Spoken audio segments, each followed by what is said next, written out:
If you don't know who she is, you should, because she is going to knock your socks off. This woman comes from nothing, and she is now everything, and you're gonna find out why. So, let me introduce my good friend, Senator Nina Turner, who is going to speak on behalf of Bernie Sanders.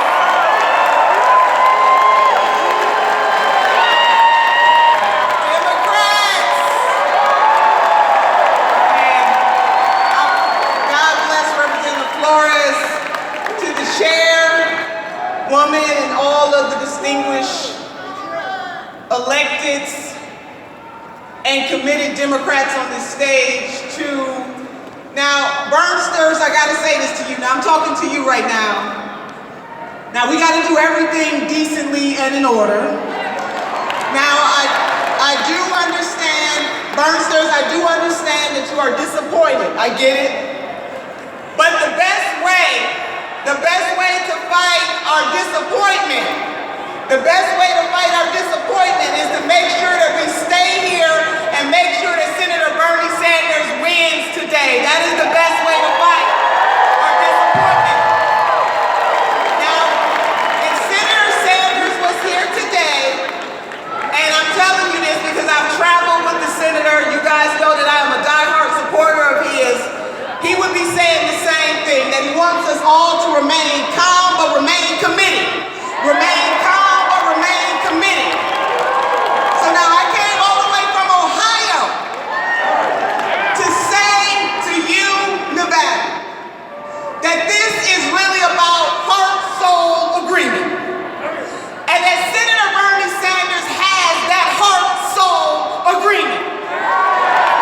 That as a very young man, he stood up at 21 years old and fought against racism and discrimination at the University of Chicago.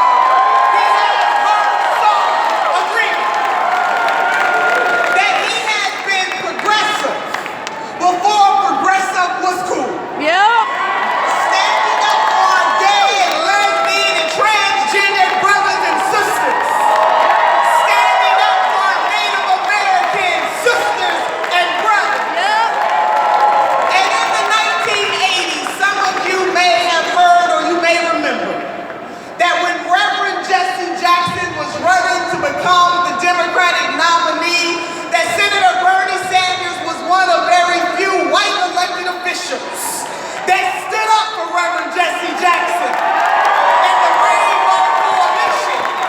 He had heart-soul agreement. He has passed more amendments. They have called him the Amendment King in Congress because he knows how to work in such a way to make sure that he lifts each and every person. Yep. As chairman of the Veterans Affairs Committee, he partnered with Senator John McCain and passed one of the most comprehensive veterans bill in the last decade in the United States of America. He has heart-soul agreement. And when he stood up and filibustered for over 8.5 hours against the extension of the Bush tax cuts, he was doing that for sisters and brothers all across this country. He had heart-soul agreement. So I say this to you, Nevada, that we should care more about the next generation than some folks care about the next election, that it is about creating universal health care in this country. If we can pay for wars, we can have universal health care in the United States of America. To my young people, Clinton is Senator for. Bernie Sanders is standing up to make sure that you don't walk across the stage with a degree in one hand and debt in the other. We can invest in tuition-free college. We can expand Social Security. We can make sure that we deal with racism in this country. And Senator Bernie Sanders has said over and over and over again that as Americans we must fight to eradicate, and that as the next president of the United States of America, he will do everything to eradicate institutional racism